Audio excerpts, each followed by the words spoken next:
webinar. Sorry about that. What we know, BGMN discusses SexNow survey results among Black same-gender loving men. My name is Michael Quagg, and I'm the Director of Knowledge Exchange and Policy Development at the Community-Based Research Center. I'd like to acknowledge that today I'm participating from the traditional territories of the Wendat, the Anishinaabe, the Haudenosaunee, the Chippewa, Métis, and the Mississaugas of the Credit First Nation, also known as Toronto. We at CBRC are privileged to be able to live, work, and organize on the traditional and stolen lands that have been cared for by many Indigenous nations across Turtle Island, the lands now known as Canada. Thank you everyone for joining us today for today's webinar. I'm really looking forward to our discussion, and we'll be presenting some slides later on about CBRC and the SexNow survey. But first, I'd like to introduce the moderator for the webinar, Robert Alsbury from the BGMN. Robert, whose pronouns are he and him, brings lived experience as a gay man, as a Black gay man, and his passion for health equity, which informs all of his work. This includes his work as a registered nurse, a steering committee member of the BGMN, a KD board member, and a facilitator for K1, an Ottawa-based Black queer men's discussion group. Welcome, Robert, and thank you for moderating today's session. Thank you, Michael, for the warm introduction, and it's such a pleasure to be here with you. And as Michael said, Robert, he, him, and it's such a pleasure and honor to be here with this panel and to be here with the CBRC, who were so great in supporting this webinar coming together. And so as part of the agenda that we'll move into the next slide, Michael kind of already took care of the first piece, which is intro, housekeeping, and CBRC's land acknowledgement.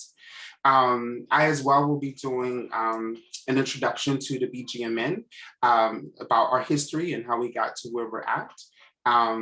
Then we will turn the stage back over to the CBRC, who are going to talk about their work, how the SexNow data came together, which is the data that we'll be referring to in our panel discussion.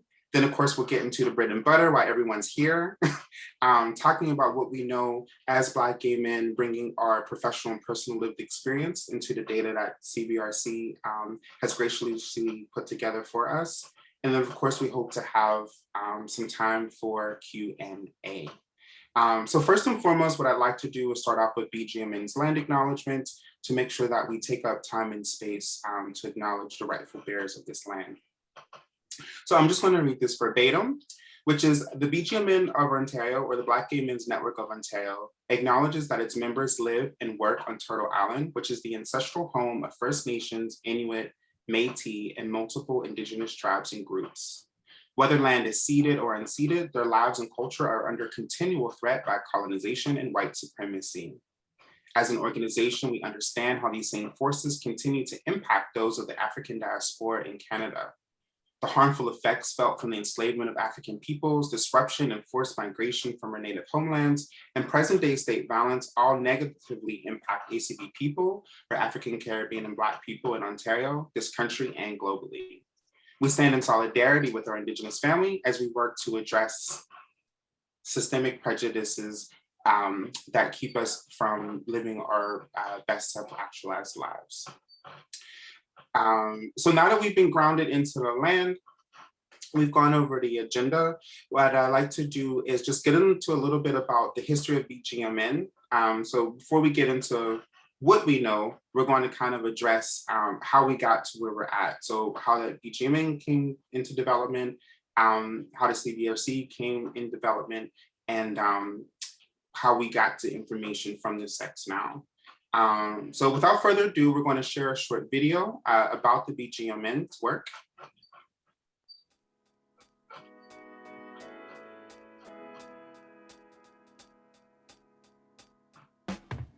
The Black Gay Men's Network of Ontario is a centralized hub for same-gender loving men of African, African diaspora, Afro-Latino, Caribbean, and Black identities.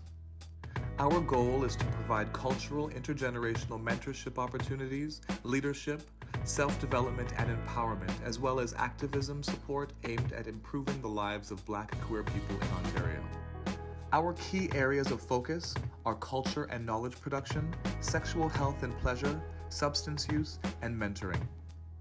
Please go to our website for up-to-date content, blogs, newsletters, features and profiles of community members, newsletter information, gallery photos, as well as videos and images of our past and upcoming events.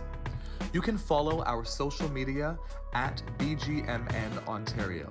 We hope for your support, and we are thankful for the support of our allies and community organizations.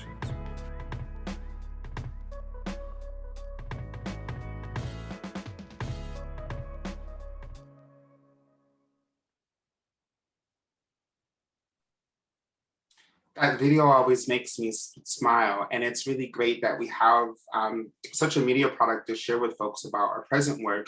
But of course, that present work came from a lot of history. So I just want to briefly explain that the BGMN, like a lot of Black queer activism that's been taking place in Canada, goes back deeply.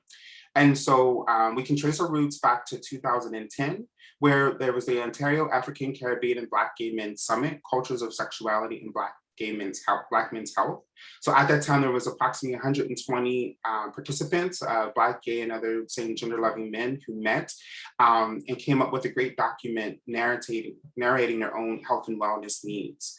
However, there was a stall in that work, and thanks to the leadership of the GMSH ad show based in Toronto and Black Cap, under their stewardship, and as well as some other great Black leaders, we were able to reconvene in 2018 and again in 2019, where we held the African Caribbean and Black same gender loving dialogue meetings.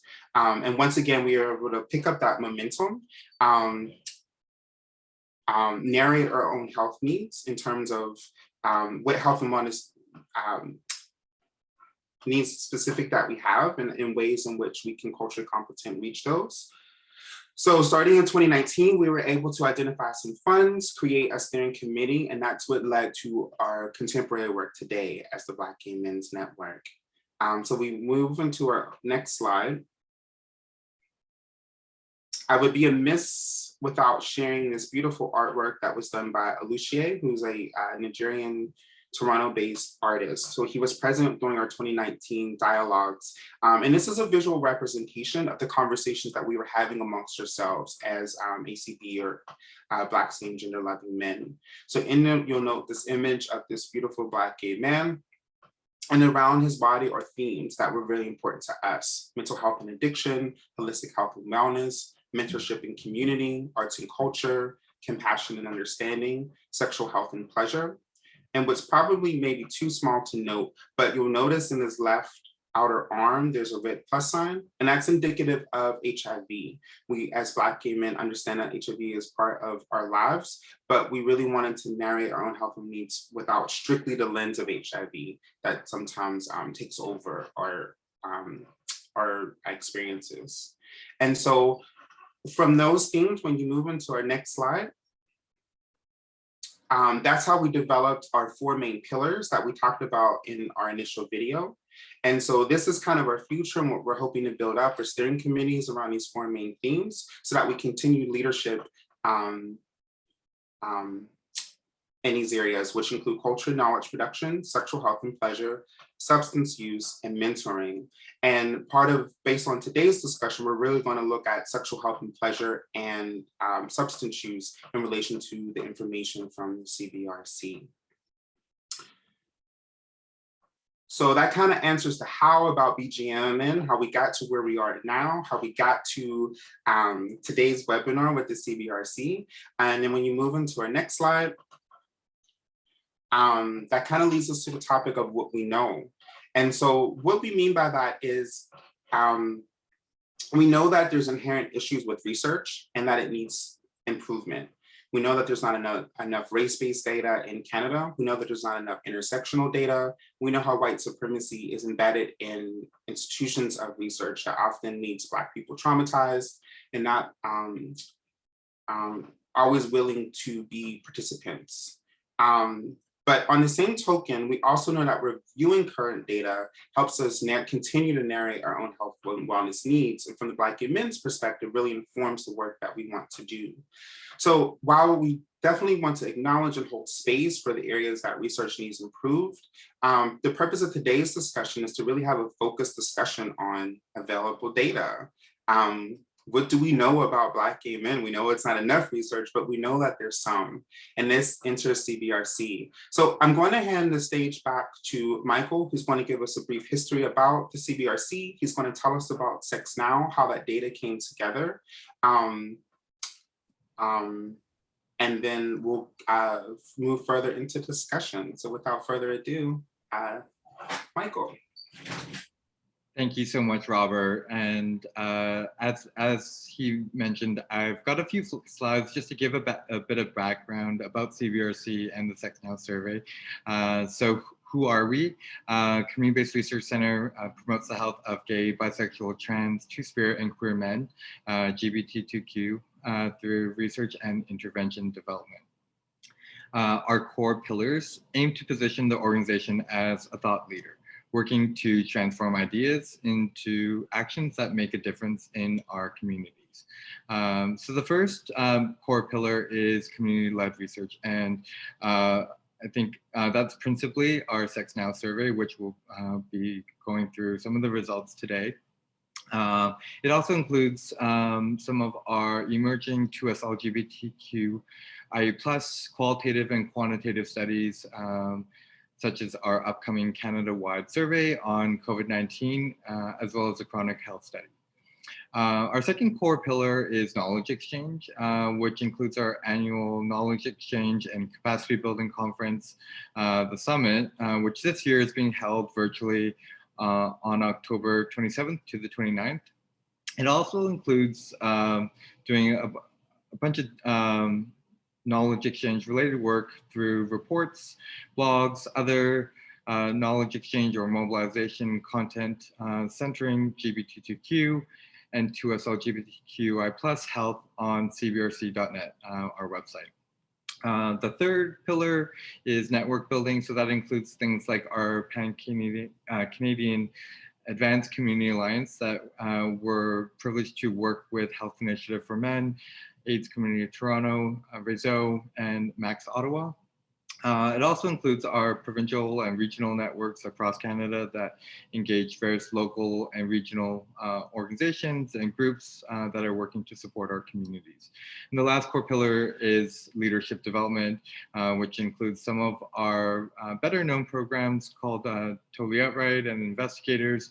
More recently, we've also developed some 2S LGBTQI+ programming that includes programs like Pivot and Do You Mind, which is a newer mental health leadership development intervention. Next slide, please. So this slide just includes some media clippings and images from around the time that CBRC was first formed, which was in response to the lack of community engagement in HIV prevention research in BC in the late 1990s. And of course, this was a time where governments and academic research institutions were actively ignoring gay men, despite the fact that we were representing the lion's share of new infections. And at the same time, studies were being published that essentially blamed and scapegoated gay men for rising HIV rates without at all working to understand the social factors and contexts that were underlying this heightened or greater vulnerability among gay, bi, queer, and men who have sex with men. So, of course, our communities were pushing back against these narratives and the failure to engage the most affected communities when it came to HIV. And CBRC was an organization that was formed out of this very specific struggle in order to position gay men and other affected communities much more meaningfully. So we were in a position to lead our own research and interventions. Next slide, please. So enter the SexNow survey, which was proposed as a way of addressing some of the critical gaps that I just referred to. the lack of community-led or community-based research on HIV and gay men. So this slide shows some pictures from our earliest field-based surveys, which started at Pride festivals across BC in 2002. This was work that was spearheaded by the organization's founders, Rick Marchand and Terry Tressler. Really working with diverse community groups across the province to organize these research endeavors at these Pride festivals. So for the first few years, this was in person in BC. And in 2007, just with the advent of the internet and sort of leveraging the possibilities of what that could mean in terms of producing a national data set, SexNow moved online. While we were still sort of focused on collecting and analyzing the data with a BC focus, because up until during that time, CBRC was still a provincial BC-based organization. But at the same time, we were beginning to move into a national sort of mandate for the survey, given the fact that we knew that there was a need for this data from across the country, and with the possibilities with an online survey, it really felt like it was change that needed to be done. So now, SexNow is it's the principal community-based research project that is administered by CBRC, and the largest and longest running survey of LGBTQ men's health, which has really provided an essential source of data on the health of our communities across the country. Next slide, please. So as I just mentioned, it is the largest survey of LGBTQ health in this country. And one of the nice things about having a large sample size is that it does allow us to show some common experiences among diverse LGBTQ, and using this data to advocate for some policy changes that we need to see. And therefore providing a really critical source of data on LGBTQ health. And it's important to know that this is data that governments aren't collecting, that a lot of academics are not collecting, and so it's really helping to fill this knowledge and evidence gap in terms of what's impacting our health and well-being. I mentioned earlier, this is the longest running survey of LGBTQ health in Canada. So it's been running our first BC-based surveys began in 2002. It does provide some insights into some trends between years, so including even changes during before and where we're at now with the pandemic. Although it is important to note that you just need to be careful about sort of making year-to-year comparisons. The SexNow survey is a cross-sectional study, meaning that the folks who answer the survey each year are not necessarily the same one. So i.e. it's not a longitudinal study. So we can't actually make direct comparisons across different data sets with a ton of confidence. And this is especially the case for the in-person versus the online data collection, since we know that we really do see different samples of people who are participating in the survey in person through like a paper questionnaire versus those that are doing it online. So just something to keep in mind. This just basically means that we can't be sure if the changes that are occurring due to developments over time or are due to the changing nature of the populations that we're collecting this data from. So just a couple things to keep in mind. But that being said, we still do see some strong trends across the data sets. And I think a very important example that we see around this is around PrEP knowledge and uptake. But I think that that's something that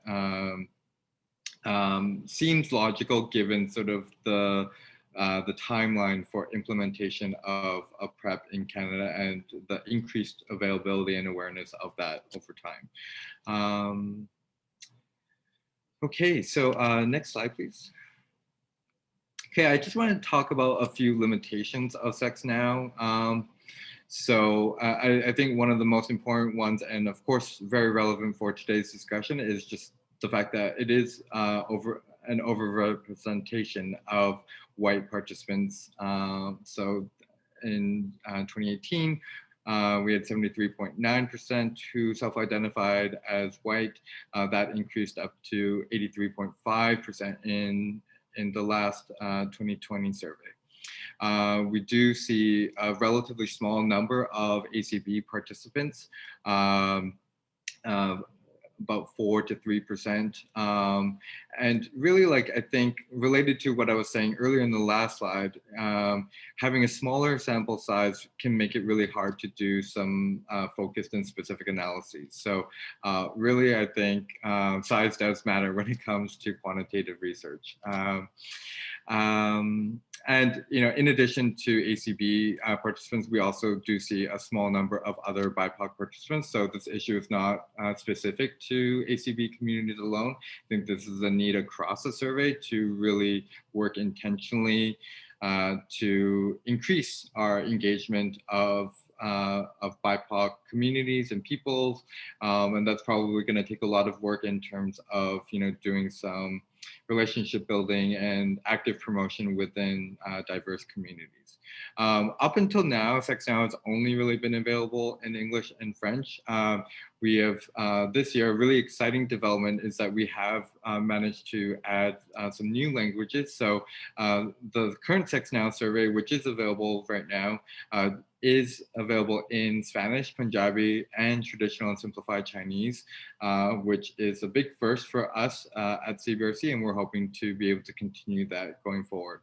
The last limitation, of course, and this can be said about a lot of surveys, is that that SexNow is not representative of all of GBTQ people. So it's unlikely to represent some GBTQ subpopulations particularly well. And one example might be newcomers and refugees. And that conversely, or related to that, we do have a overrepresentation of folks who are more educated, and have a higher economic status.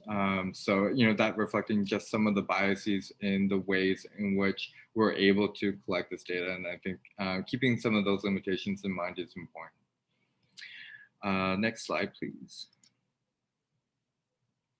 So this slide just shows, it's a screenshot of the RStats dashboard, which is available at cbrc.net/rstats. And I want to acknowledge a couple people in this slide. The first is Kiffer Card, who was a former CBRC postdoctoral fellow, who working with the principal investigator for SexNow and the research team, worked to develop this, what we refer to as like a data democratization sort of project and platform, making the data from SexNow more available and just broadly accessible. So big shout out to Kiffer for all of his important work in getting the RStats dashboard established. I also want to acknowledge Ryusuke from the research team, who has done a lot of work to update the RStats database that powers the dashboard. So I want to mention that the dashboard currently contains data from our 4 recent versions of SexNow. So 2015, 2019, and 2020, the in-person survey that was done at Pride festivals in 2018, and that will be adding future SexNow data into the dashboard. We've also very recently updated our stats to include the data from the 2020 COVID survey that we did last summer. And I want to thank Ryusuke in particular for helping to prepare the slides and the data that is being discussed today, which most of it was pulled out of the dashboard itself. So next slide, please. So I mentioned this earlier, but I just want to flag and remind folks that SexNow 2021 is active right now. We are still looking for participants. So definitely want to encourage everyone to please fill out the survey if you haven't already. Many of you probably know, but one of the features with this year's SexNow is that it includes an optional HIV self-testing component. So folks are welcome to opt in to receiving up to 3 HIV self-test kits for free through the study. And this could be for you, but you can also share it with your friends, your partners, people that you know. And certainly, with everything that we've been going through as a result of this pandemic, getting easier access to HIV testing is definitely a good thing. And so if you haven't yet participated, the survey will be open until the end of August. So the survey does close by then. So please do check out the link at the bottom of the slide, complete the survey, order some test kits, and thank you for your help in also contributing to the data collection as well, which, as we'll go through later on, is more data, the better, in terms of being able to power analyses and discussions like these. Next slide, please. Okay, just a last slide before I hand it back over to Robert. So just a couple points. The 2019 and 2020 surveys were online, while the 2018 survey was held in person. So it's just important to keep in mind that it was a different set of respondents who participated in each cycle of the surveys. The quote-unquote ACB participants refer to respondents who identified themselves as African, Caribbean, or Black, while quote-unquote not ACB participants refer to respondents who did not identify themselves as African, Caribbean, or Black. Okay, different questions were asked in 2018, 2019, and 2020. So some variables are unfortunately unavailable in a given year. And the Ontario data set does include participants in Ontario from all years. Okay, and with that, I'm going to pass it back over to you, Robert. Thank you, Michael. Yeah, so we've answered who we are, we answered why we're here, and so now we're going to get into what we know. So first and foremost, let's introduce these amazing panelists who I know personally and professionally, and really excited to be here with. Before I do, I just want to give also a quick disclaimer, and I should have said this at the beginning, but a lot of acronyms and terminology being thrown around. And so, of course, for those who are not familiar, but ACB in reference to African, Caribbean, and Black. In terms of the BGMN, we tend to use same gender loving in preference to MSM, or men who have sex with men. And we also, of course, have the GBT2QS plus acronym, gay, bi, trans, two-spirit, and queer. And so we might use some of those terms interchangeably, but in reference to the BGMN, ACB, SGL is kind of the acronym that we're grounded in, even though we might use some of that terminology interchangeably. So enough from me. One personal agenda I had about this is I don't like reading people's bios. So I do want to introduce our amazing panelists, Kimani Montgomery, Jermaine Hall, and Dr. Lance McCready. And I really want them to let them introduce themselves in the space, how they like to present themselves in this space, and also just kind of give us a glimpse of what was your interest in being part of this panel. And so first I'm going to turn the floor over to Kimani Montgomery. And yeah. Hello, everybody. My name is Kimani Montgomery. I use he, him pronouns. Professionally, I am the programs manager for the 10 Oaks Project. We are a small NGO based in Ottawa that provides services and programs for to LGBTQ+ children and youth from queer families, queer communities, and queer identities. Some of the programs that we run are Camp Lifting Leaves, Camp 10 Oaks, Project Acorn, Families in Transition, Trans Children and Youth Swim Night, and Shaping Parenthood. I'm very excited to be a part of this discussion. And one reason why I am really interested in being part of this is because I am extremely interested in collecting data, particularly around marginalized groups. Because if we don't collect data around our identities, then we don't count and we don't matter to a lot of folks.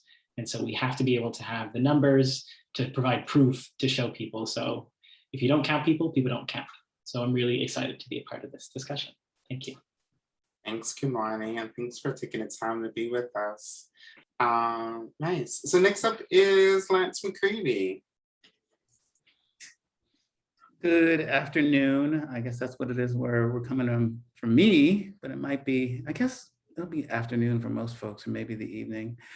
Yeah, I guess professionally, as Kimani sort of started out, I'm an associate professor in the Department of Leadership, Higher and Adult Education at the University of Toronto. And I'm also director of the Transitional Year Program, which is one of the oldest university access, post-secondary or university access programs in the country. It was established in the 1970s, specifically to improve the pathways for non-traditional adult learners, Black, Indigenous learners in particular, to University of Toronto. I'm also sort of a long time community health educator and advocate. Started when I graduated from college in 1990, was one of the first youth board members at Black Coalition for AIDS Prevention, but it's Gay Men of African Descent in New York City. So, you know, I always have loved that work, and I've sort of continued that work of doing community health education, organizing, social support, cultural productions with Black gay men in Atlanta with the Second Sunday group, and in California, the Bay Area, with the Black Gay Letters and Arts movement, workshops at Patrick's Cabaret in Minneapolis, and then here in Toronto with Black Coalition for AIDS Prevention. So this work is always near and dear to my heart. I think it will always be a part of my life. And I've been very curious about all the data conversations here in Canada and Toronto, and, you know, this disaggregating data, sort of race-based data, also trying to use these surveys to get some population-based data for same gender loving Black men. So this is sort of a beginning conversation for me, and like, well, what do we know? Like, that's why it's titled that, and to see where we're going to take it from here. So thanks so much for inviting me, Robert, to be a part of this. Oh, it's our pleasure. Thank you, Lance. And last but certainly not least, Jermaine Hall. Hello, everyone. I'm Jermaine Hall. My pronouns are he, him. I am the admin resource for Black Gay Men Network of Ontario. I'm particularly interested in this conversation, mostly from a personal standpoint, as someone who came here as a refugee, and with my own lived experience being so intersectional, it was interesting for me to be a part of a conversation about Black women when it comes to mental health and substance use.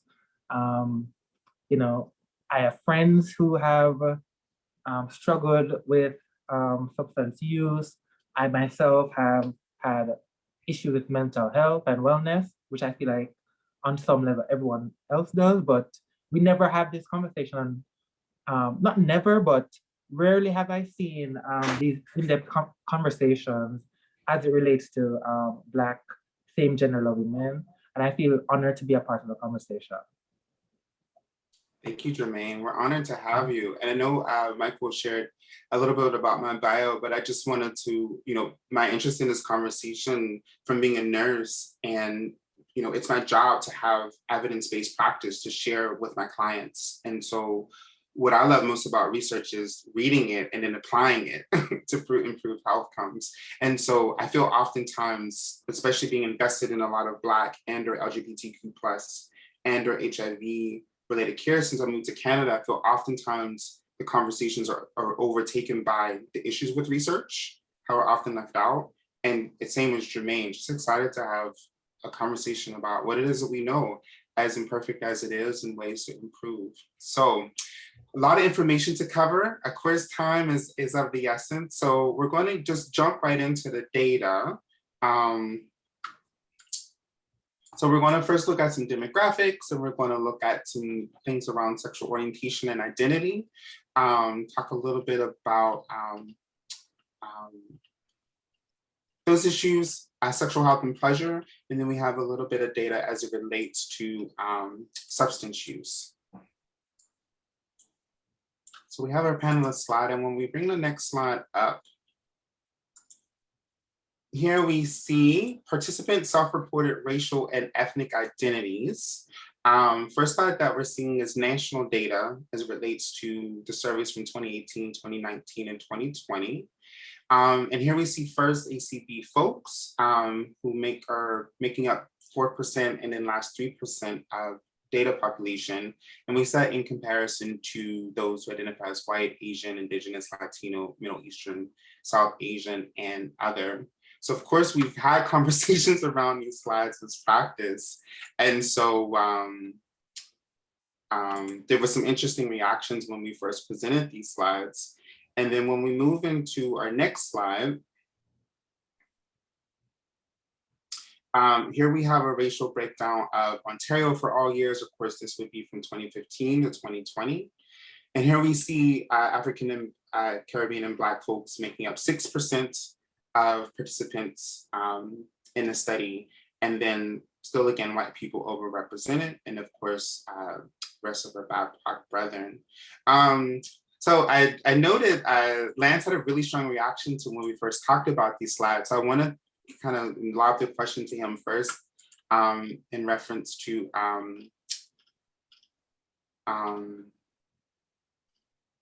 when you see this data, how is it reflective of the ACB population that you're familiar with or you have experience with since living in Canada?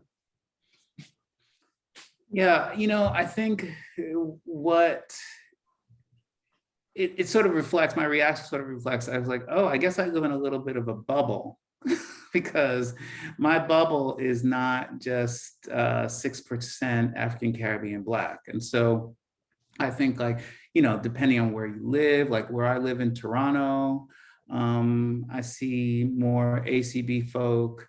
And even in the context I work in the transitional year program at University of Toronto, I see more. So basically 6% even, and this is higher than the 4% nationally, it seems low. But then I guess when you compare it to the overall stats, population stats of Canada, I guess it's not too far off. Is that right? Is that how the way to understand that? Yeah, so, certainly in Kimani and Jermaine, kind of the same question. And do these numbers represent what you're familiar with and or what you know about census data in terms of, relation to Canada? I feel like I've never, every time I hear about census data about Black folks in Canada, there's never no one can pinpoint a number. It's always hovering around 3 to 5%. But like Lance, so much of my friends are Black that that number always seems foreign to me. But then I went to Winnipeg once. There were all white people everywhere and barely any Black people. So okay, so Toronto, it's a reminder that Toronto is not Canada, basically. Good point. Yeah, and just very briefly, so Black people make up roughly 3.5% of Canadians' population, 1.1 million. Majority of Black people live in Toronto, Montreal, and Ottawa in that order. Toronto's the most populated city by amount. Ottawa is the most populated city by percentage. So living here in Ottawa, Black people make up 7% of the city's population. And so, yeah, it certainly depends on where you're at, but certainly Canada is a very white country, of course by design, but you know, also I think when you're interacting in the larger sort of, you know, to us LGBTQIA plus or sort of gay, bi, men's community, a lot of times it can feel like 6%. or it can feel like 5%. So depending on which kinds of activities that you're doing, like sometimes depending on what, I mean, when we did socialize in person, depending on what sort of bar or club you went to, it could feel very 5%, right? So, you know, depending on what community event you go to, it can feel very 5%. Because of course, it doesn't feel like that if you go to a ball or in the ballroom community, it doesn't feel like 5%. It feels like, you know, much more than that. So it all depends, you know, your perspective of like which event you're going to, you know, as Jermaine said, what part of the country you're in, like which city. So it's interesting to have some data to then reflect on all of those things. yeah, for certain. I could chime in just anecdotally, like geography does make a huge difference. I lived in Edmonton for a little while and saw a handful of Black folks, and like 2 of them I knew. And so just to show you how small the Black population is in Canada, and yeah, very, very concentrated in Montreal and like Toronto. And so like if you don't live in those areas, you feel that low percentage makes sense. Yeah, for sure. So for sake of time, I'm just going to move us along to our next 2 slides. And so here we have some breakdown about gender identity for folks who responded to the survey. So the first one that we see here is around who identified as man, woman, or neither. Being a woman excludes you from taking part of the SexNow survey. So that's why there's no data on that. But we do see a majority of Black men who respond to the survey identify as cis or trans. And then an interesting note is that 6% of ACB participants nationally identified as trans. And so when we go to our next slide, and we see comparisons to all years in comparison to non-ACB folks, we see a similar trend. The majority of folks who are cis or trans identify as men make up a majority of participants in the survey. No women again. And then here we see where those numbers around trans identity kind of come into light, because we see that ACB men are slightly more likely to identify as trans and or neither.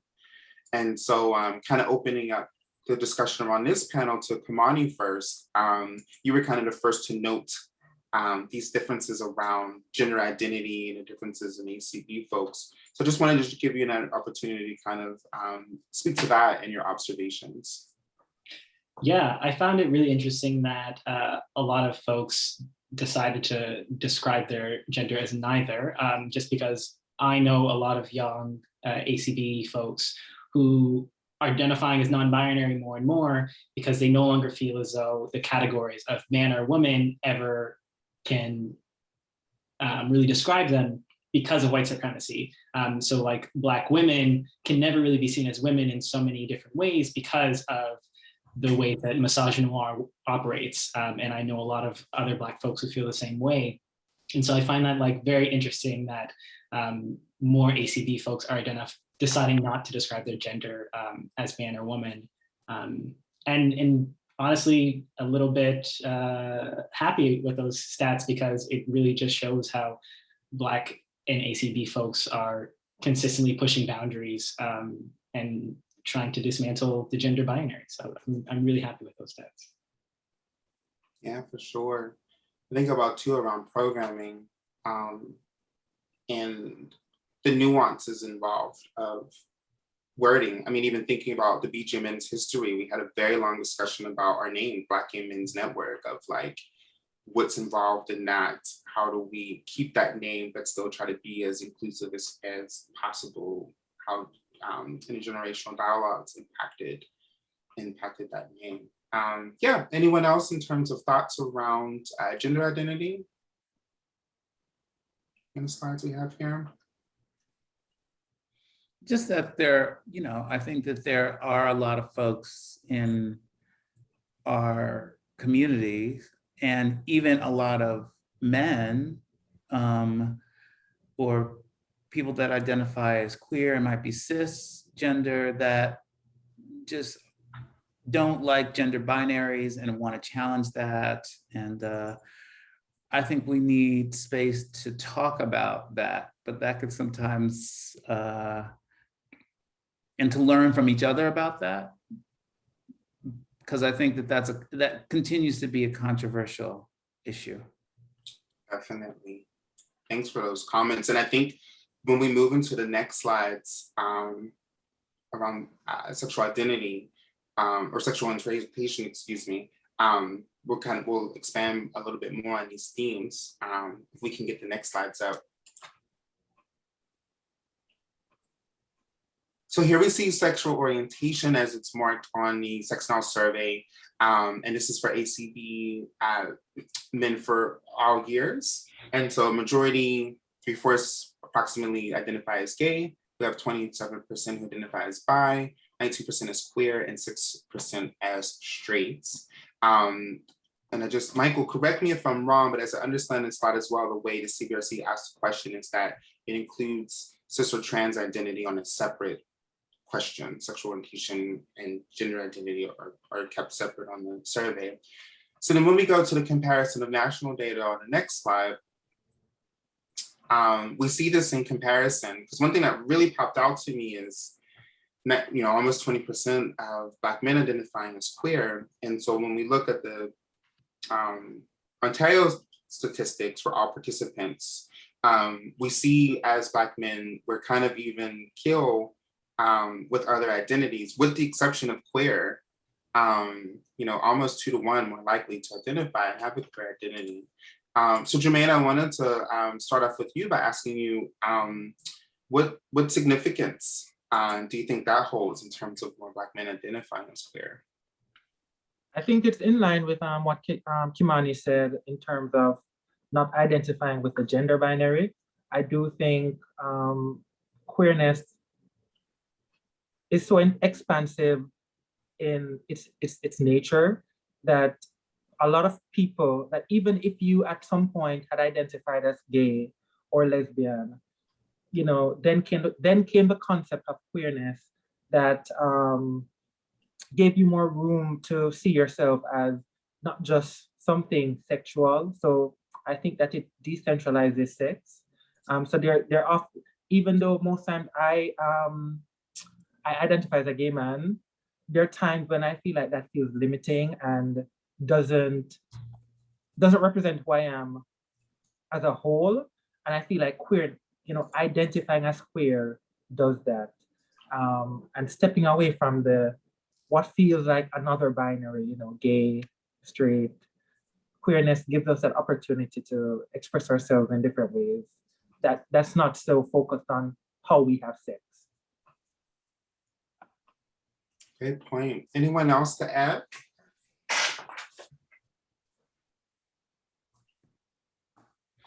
I think also language and labels are often just about like solidarity and finding safety. And so folks who identify as queer are giving a little bit more space and saying, hey, identify in a way that's not as narrow or as some people think. And so it just provides a little bit more space, just like Jermaine was saying. And so I think we have to provide space for people to constantly change their labels and update their labels if they want to. And so, yeah, I love folks identifying as queer. For sure. And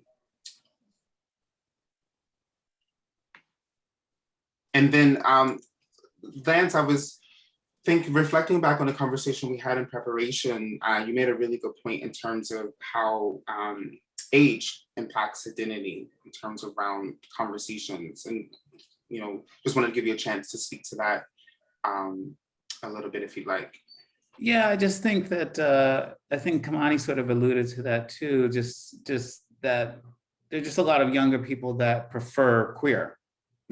I think that, we didn't really, like, when I was in my 20s, at, gay men of African descent, we doing a lot of our community education. We talked a lot more about bisexuality and gay identity, but we weren't talking about queer as a label. And that was still at the time when a lot of people thought that queer was sort of anti-Black and that it wasn't sort of appropriate.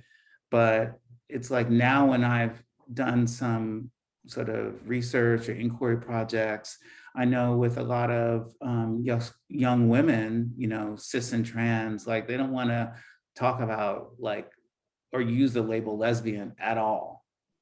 It's, it's sort of queer women or Black queer women. So, it's interesting to think that maybe there's been even a shift, a generational shift in this conversation, and there will continue to be sort of different sort of interventions and perspectives around this according to generation. But yeah, now I don't even blink an eye about that.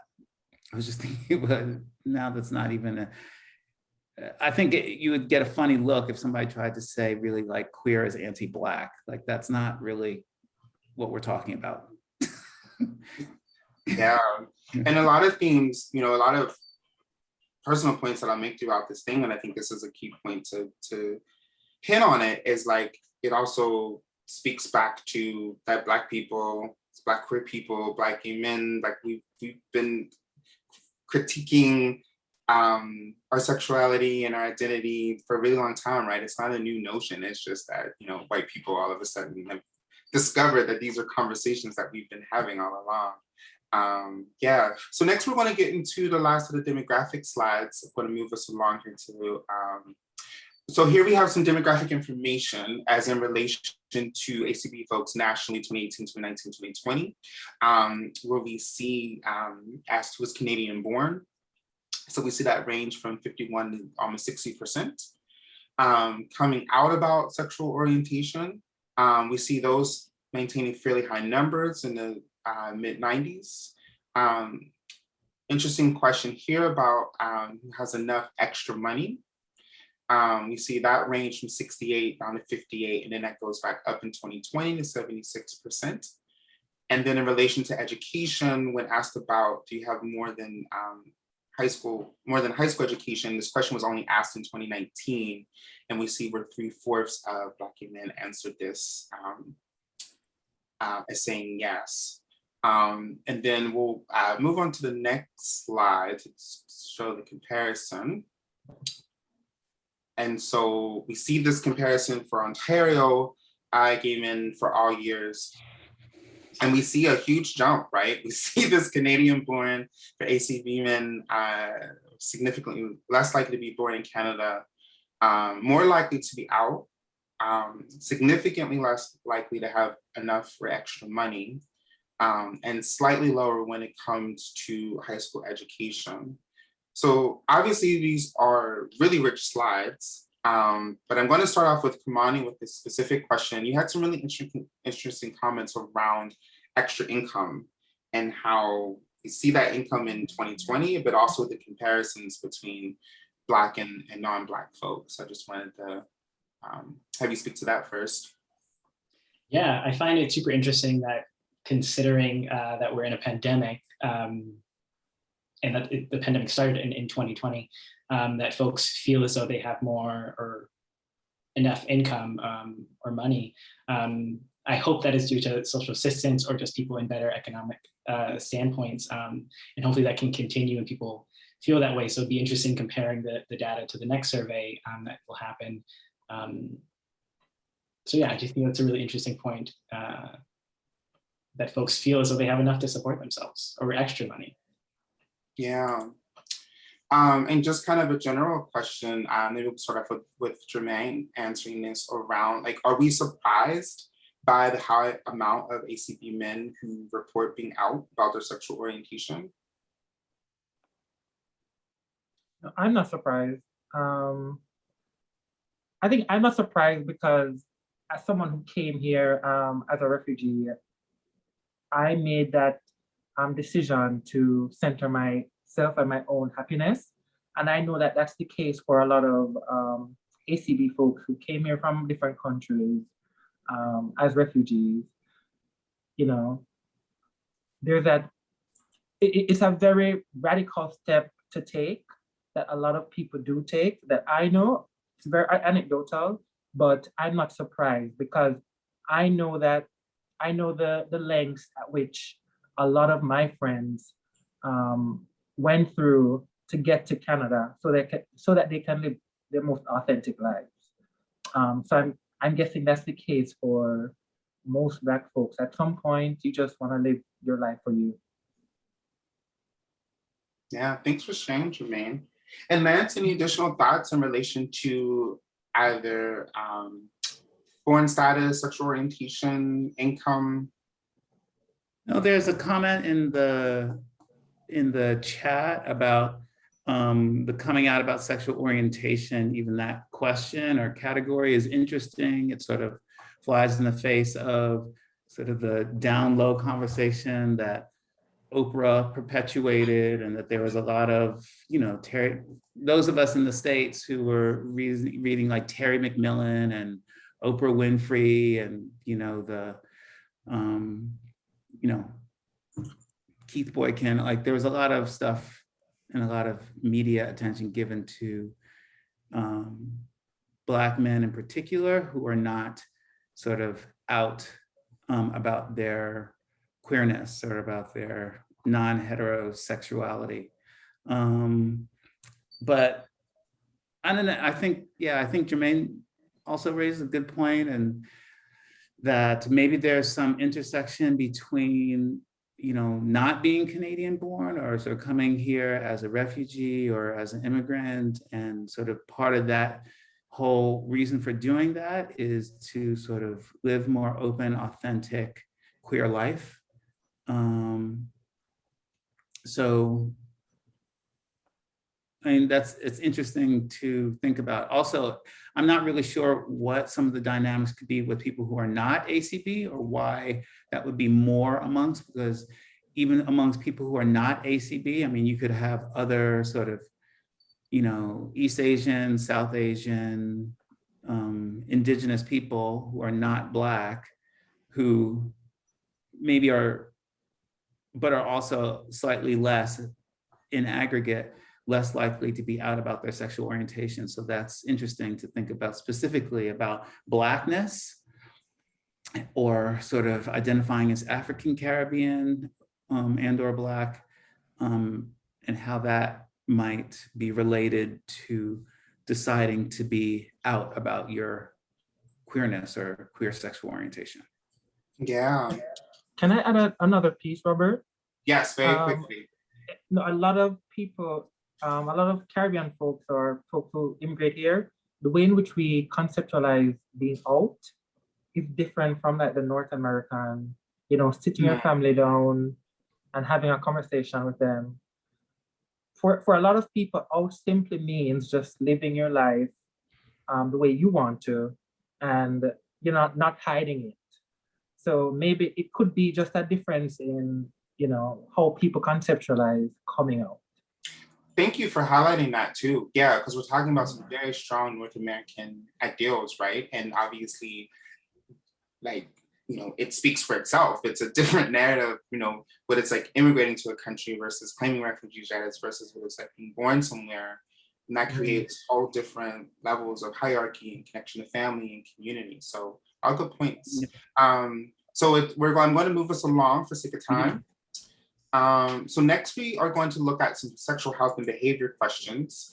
And I just wanted to Sexual health and pleasure is one of the main pillars that the BGMN is focused on. And so how we've kind of defined this for ourselves as Black gay men through those ACP dialogue discussions that I mentioned in our introduction. And I'm just going to paraphrase here what's from our website is that we want sexual health needs that is as broad as dynamic as we are. We want sexual health literacy that needs to come from a holistic and wellness perspective. We don't want to just talk about HIV and STI prevention, but we want to talk about relationships, pleasure, and intimacy. And of course, there's some really main challenges with that because as I highlighted in the drawing that Alucia created for us is that there's a lens of HIV that I feel is constantly around Black gay men, and how do we speak to that and get what we need. So with that being said, and looking at some sexual health and behavior data from the ACB folks that we know from SexNow. So this is for ACB men nationally through all 3 years. We see a really interesting dip here when it comes to condomless anal sex, and this is reported in the last 6 months. So we can see that go from 20 to almost 50%, and then we see a decrease in 2020. This HIRI score, which I'm going to have Michael speak to very quickly at the end of the slide, that's related to sexual health knowledge that the CBRC gauged. And it's in relation to knowledge of you equals you. So we see Black gay men really increase from 2018 to 2019. That question wasn't asked in 2020, from 6782. We see knowledge of PrEP remain really high. Interesting stark contrast, we see HIV testing, STI testing dipping down to 30%. This is a trend downward, but a strong, steep downward. And then we see reporting of HIV remaining around 12%. So in just being focused on the data that ACB men present, first, Michael, can you very quickly describe the HIRI score? So the HIRI score, I think, actually refers to PrEP, and so it's the HIV. Basically, it's a risk HIV infection risk index. So it's a quantitative measure that's used to assess, whether or not someone should be a candidate for PrEP. And so I think, like that basically just, I think, refers to a higher score, sort of refers to someone being considered a candidate for PrEP. I can't remember off the top of my head what is the threshold that's being considered, but basically involves assigning sort of like a numerical quantitative score to, different things, everything from like your age to, your relationship status, sexual practices, number of partners, that kind of thing. Sounds good. And we have some comments in the chat. HIV incident risk index and a score less than 10 is a low likelihood of acquiring HIV. So thank you for all, and thank you for explaining that, Michael. We're glad you're here. Such a rich slide. So we kind of have this question for Jermaine here for you. So what do you think accounts for such a stark drop in HIV and STI testing when you, from 2020, clearly we had the pandemic involved, but could anything speak to you in that regards? Yeah, I think the global panini was the major factor. I did the 2021 SexNow and the COVID version, and one of the questions was whether the pandemic was basically a major barrier for you. And yeah, I wasn't thinking about getting tested when I was, focused on. There are so much other things that took precedence in my life, in other people's lives that I knew, that none of this seemed abnormal to me. Yeah. And is there anything that's really surprising or not surprising, in terms of this data, Kimani and Lance?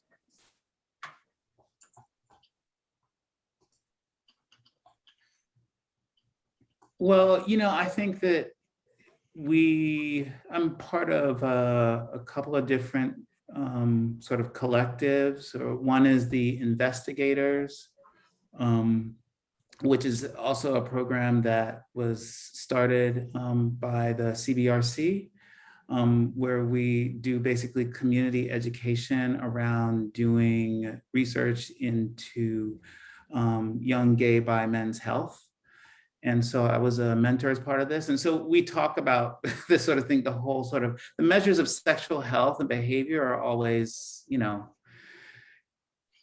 I think there's always conversation about like, how important are they? How much do they sort of link up to what you know about sort of, how and how much and what kind of sex sort of gay, bi, same gender loving men are having.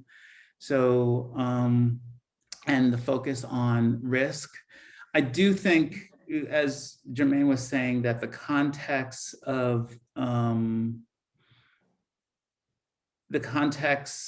COVID has really raised a lot of questions about testing in general.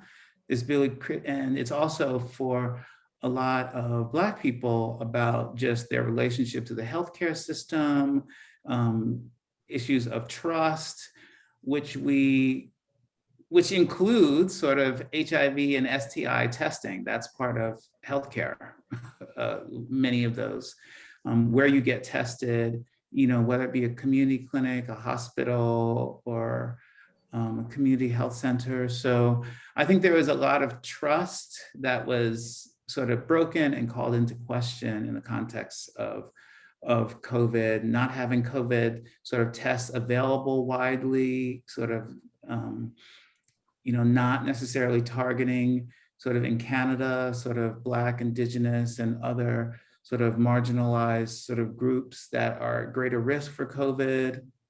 So and then a lot of people still have questions about the technology of like the vaccines and how they might, be given the history of the way that sort of Black people have been mistreated in the healthcare system and given harmful sort of drugs, whether it be related to sort of pregnancy or teen pregnancy or Tuskegee experiments or syphilis or other things. So I just think there's a lot to unpack. Yeah. And we don't know how much this is affected, but at the very least, I think we have to acknowledge that the context really changed in 2020 around testing. That's all that, I guess I would feel comfortable saying. And I also think the numbers, in terms of folks reporting living with HIV, that continues to be low. I don't know if that, I guess at the very least, you could say you get two really different sort of pictures of that, of how many Black, same gender loving MSM men are living with HIV, depending on what survey you take and what sort of communities we're in. It continues to be a challenge for us to sort of do programming and really public work around living with HIV.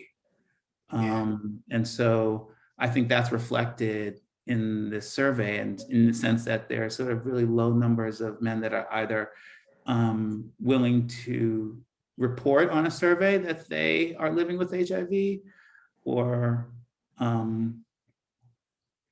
don't know. Even though here, I guess this one is saying still that, it's higher in Ontario. There are more Black men living with HIV, the reporting living with HIV. I still think that is sort of seems to me like a lower number. Yeah, so I wanted to, Kimani, I do have a specific question for you, but I just wanted to move this along a little bit in terms of the comparison data, because this is for Ontario of all years, Black people compared to non-Black people. And so, we see similar numbers around condomless sex, this index score, slightly more knowledgeable about U equals U in PrEP. We see more testing for HIV, and STIs in the past year. And this is, of course, for all years. So, of course, it'd be interesting to pull apart specific years. And then we see this really stark contrast between living with HIV more than over 1.5 times more likely. Kamani, you had a very interesting reaction to the question about condomless anal sex that I just wanted to give you a chance to speak to. Yeah, I think we often have a huge fixation as like same gender living folks around like penetrative anal sex. And I think if we're having a discussion around sexual health and behavior, we have to really expand how we see sex. And so we can't just ask, have you had condomless anal sex in the past 6 months? Because some folks might not be having sex in that way. It just limits the way we can view sex, and it just limits our understanding of how people engage in sex and their sexual health. So yeah, I think maybe asking more questions around like, what sort of sex are you engaging in? Because we also know that that's not the only way STIs can be transmitted. For sure. So yeah. I also think back, in terms of the higher amount of Black folks are more likely to thinking about how sexual identity, sexual orientation and gender identity impact sexual health choices, right? More Black folks are more likely to identify as trans or non-binary, how that also impacts conversations around sex. The one agenda that I had with this slide that I wanted to insert too is, for me, when I see the slide, it just so strongly pushes back on that narrative of Black men of us being, we're always deemed as being risky and risk-taking behaviors. And one thing that we know from data in the from the States that we know for a long time is that Black and Latino men are more likely to participate in less risky activities because of their increased knowledge around HIV and STIs, and really combats that narrative of Black people as just being more sexually deviant or engaging in obscene sex. And I think the slide helps bring that narrative in a Canadian context. Michael, did you have your hand up? Yeah, well, I think I just briefly wanted to mention that, like, I think maybe in some respects, the profile has some sort of quote unquote riskier indicators. I think there's a lot of examples of more protective indicators, like around knowledge of U equals U and PrEP. I think those are really like encouraging kinds of distinctions where, yeah, like I think it pushes back against this narrative that, that these prevention strategies and tools are not being taken up by ACB folks. And so I think it's just, interesting to sort of consider these data and how they align with our, preconceived understandings or perceptions of, what's happening. Yeah, so I'm going to move us along to the next slide. So I have a lot of rich data to share. And so I'm going to move through the healthcare access questions. There's 4 slides here, so I want to just kind of group them together. But here we see ACB data for all years. So this is reasons for delayed testing. So we see stress, particularly in 2019, being reported relatively high amongst Black men.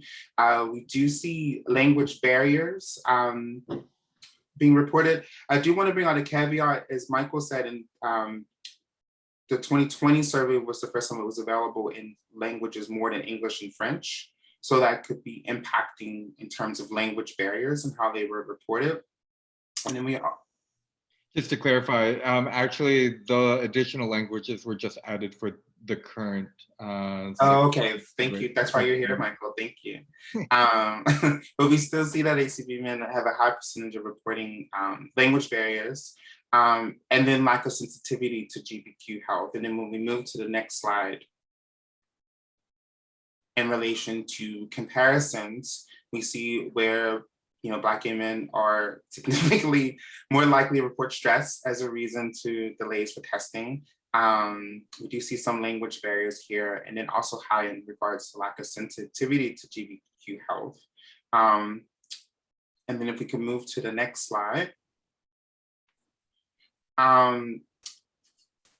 Here we have some, just for sake of time, I'm grouping these 4 slides, but Here we have some national data around discrimination, and this is amongst Black folks. And so these questions were only asked in 2018 and 2019.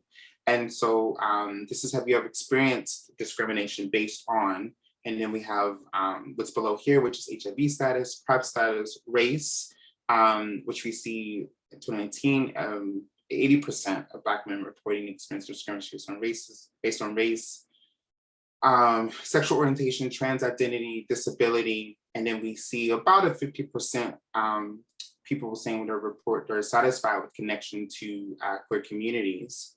And then if we go to the next slide, this is the Ontario comparison for all years. And so what really stands out here is that you see, discrimination around race just really outranking all other non-ACB groups. We see discrimination based on sexual orientation. We see it similar to trans identity and disability, and still a slightly less satisfaction with connection to queer communities and compared to non-ACB folks. And so,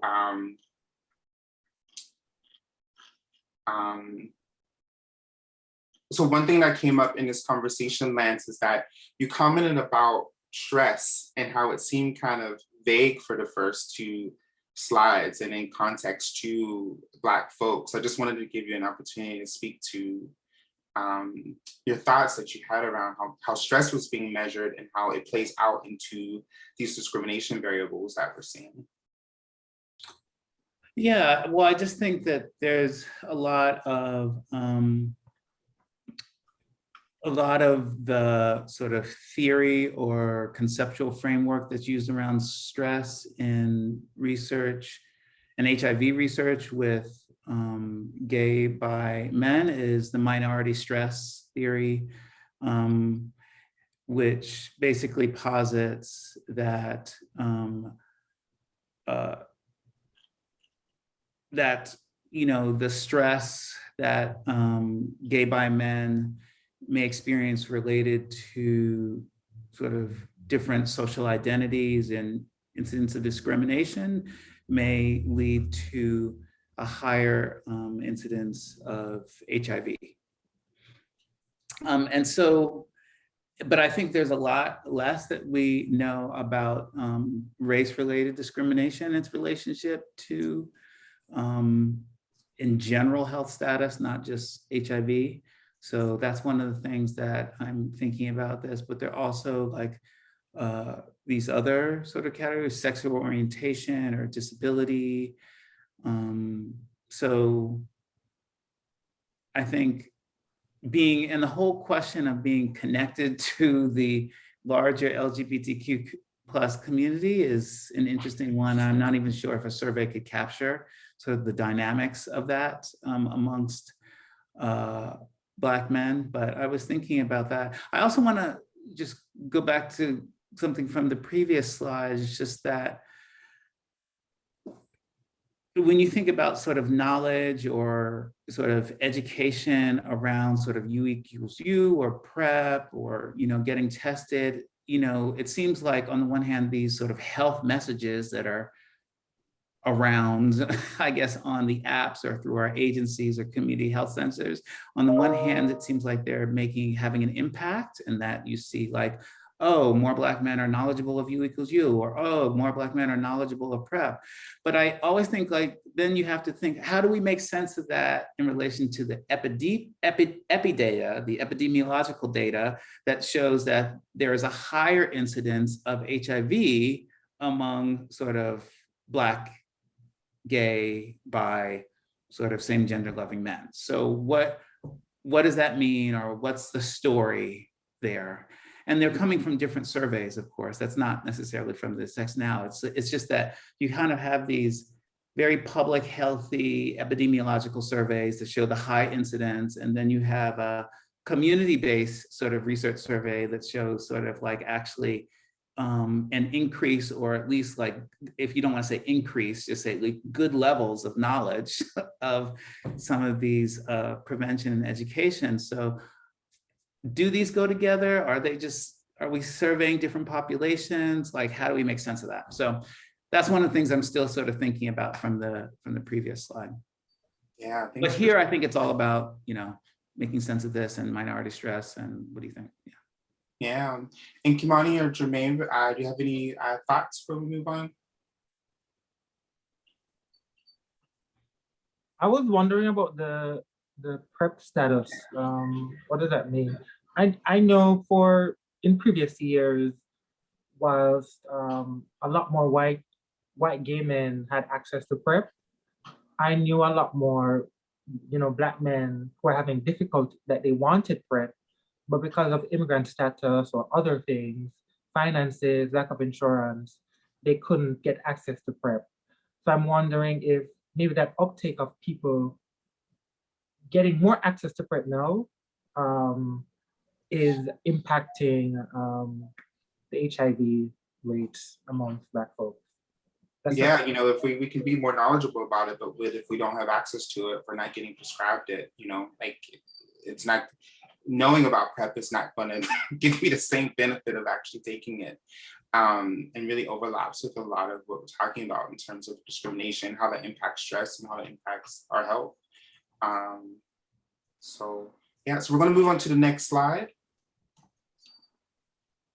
So we just have 2 last slides left for substance use. I just want to note, I want to be respectful of people's times. We might go a few minutes over, but we're just going to address these last 2, share some final thoughts, and hopefully have some questions.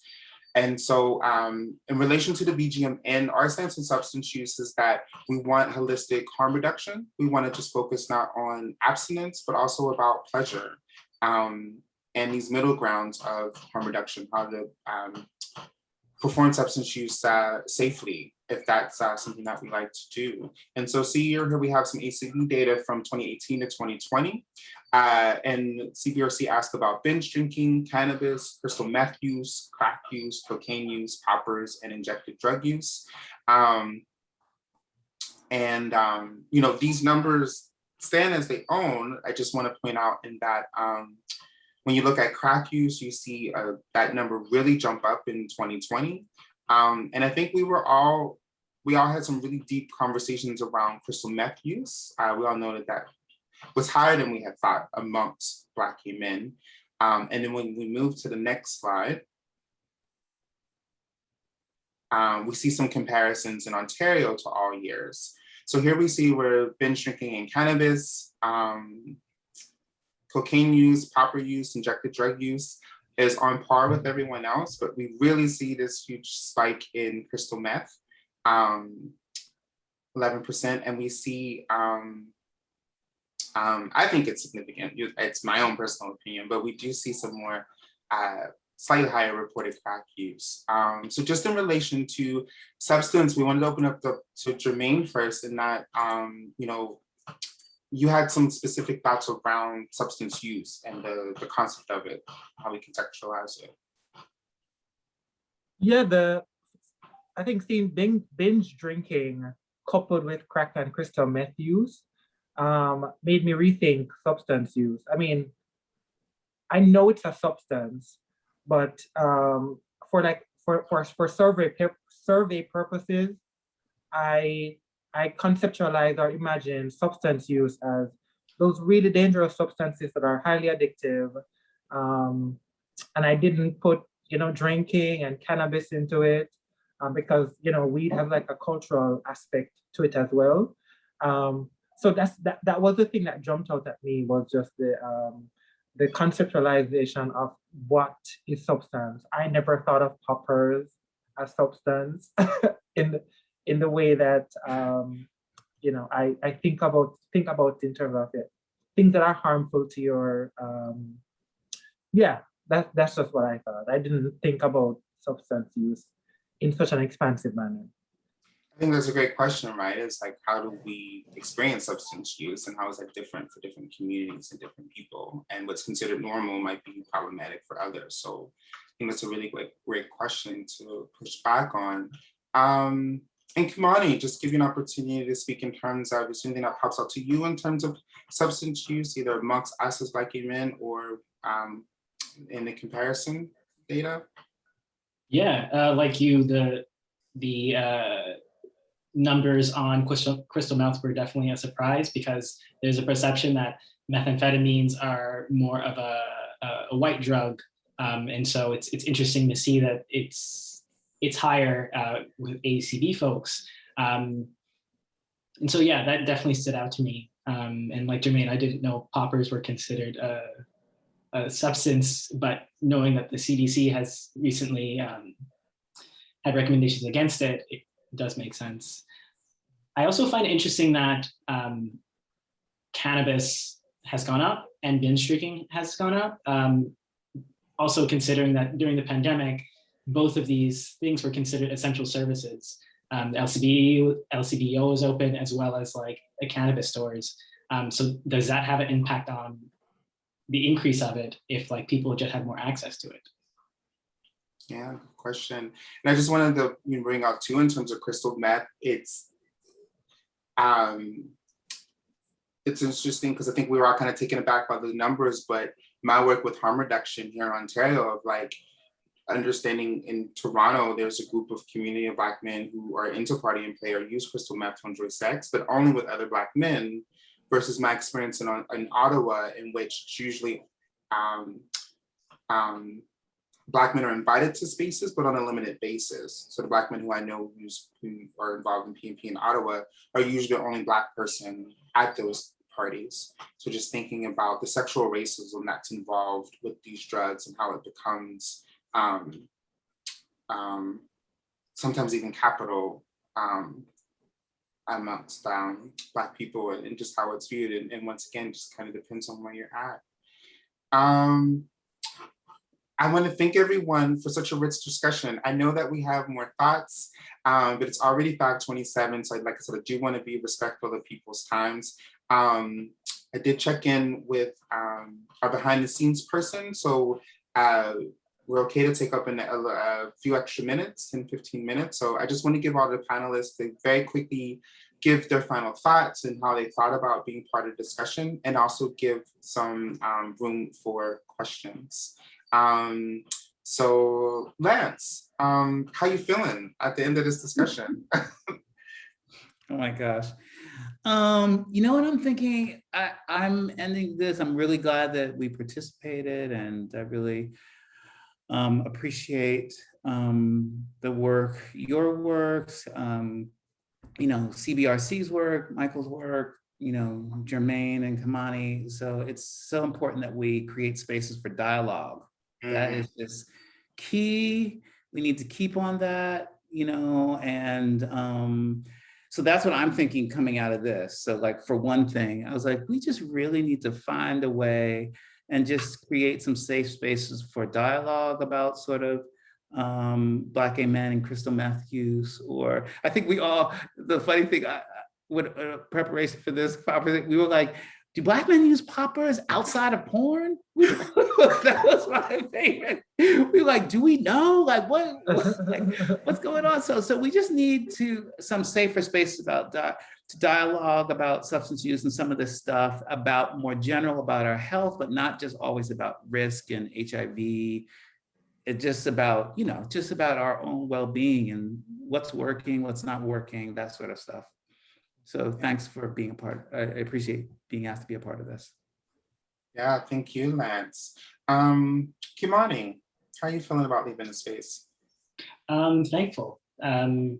Thankful to everyone who participated. Thank you for inviting me. And just like very interested in seeing more race-based data collected in Canada, because that's often the excuse to why we can't do certain things, because like we just don't have the numbers. So I love the fact that there's more information being collected, because we need to have this data, unfortunately, to have leverage to get what we need and get the resources that we need. So yeah, thankful for being invited into this space, and thank you for having access to this information. So, yeah. Thank you, Kimani. And Jermaine? I feel really great being a part of this conversation. Mostly because I have a very contentious relationship with quantitative data. I think we all do. Right? Sometimes they feel so shallow, but like through these conversations and making sense of it from like an intersectional lens, an intergenerational lens, it feels more real and more, like I feel like I have more connection to the data. Know that, we speak about it, it's such a communal space. Can I say just one more thing related to that? It's just that I'm really hopeful that more of us can engage in the process of even sort of constructing questions for surveys like this, as well as developing ways of getting it out and sort of making it accessible in ways that make sense to us and sort of Black men in our communities. Like some of that might be through Pride, some of that might be online, but there might be other ways, other hybrid ways that we haven't thought about yet or we haven't put into place yet. So I think, this quantitative stuff isn't as bad, especially if you can feel like you have agency in creating the questions that go on the survey and then being a part of getting something out that you feel good at that actually measures something that you think is important. Yeah. So. Thank you, everyone, for your final comments. Really amazing. And so we do have one quick question, which was, what question do the panelists wish was included in the survey?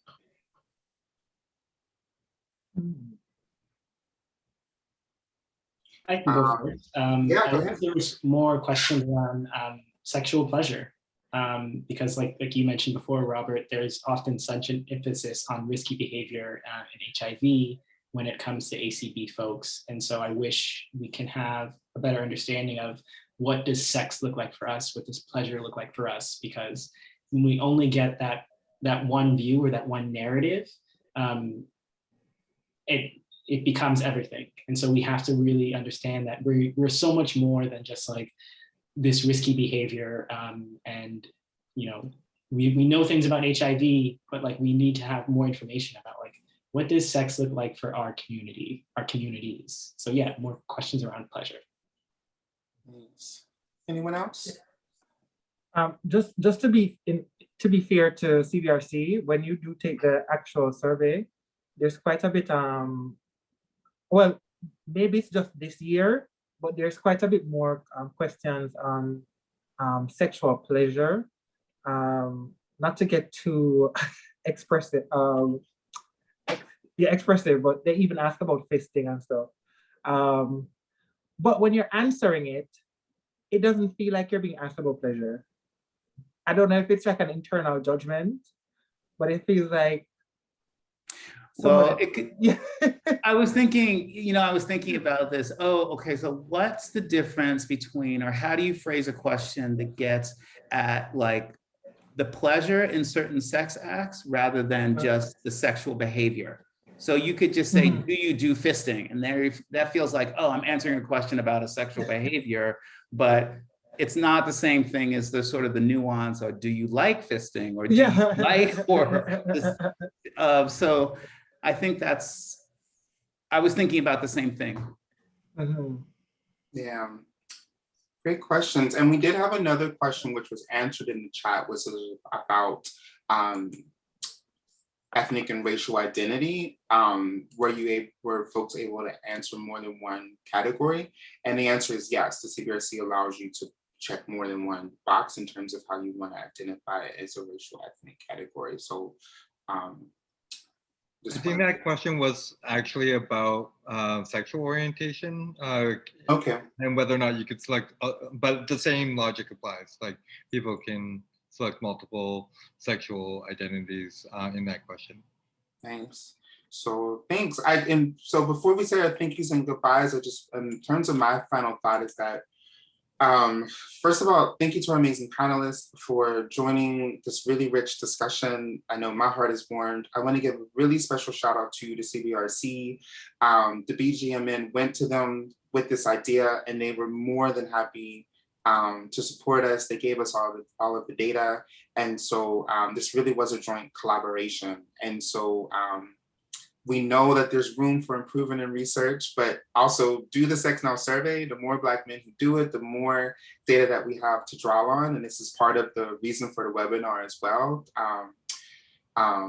Hopefully to get some more exposure and get some more folks uploaded into the survey. I know I've taken it the last 4 years. And so, and one thing that I want to share about research is that I hope that I'm really excited about research and how it can really inform community care.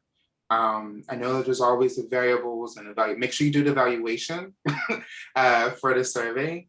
We need that information. We know with funders and grants is that there's always, proof of education. How do you value that? But also, as Lance said, is that we need more spaces for conversation. And I'm just going to take a moment to just share about my process about being connected to Keeping It 100, which is a Black women's group we've been running in Ottawa for the last 4 years. And I remember we were talking about mental health, and during that, someone shared that they had started taking PrEP and it improved their mental health. And I remember it was this really aha moment because in the group, about 8 or 9 people, there were folks who had never heard of PrEP. There were folks who didn't know any Black men taking PrEP. And so it led to this broader conversation. And I know for a fact that folks who are in that group are now on PrEP.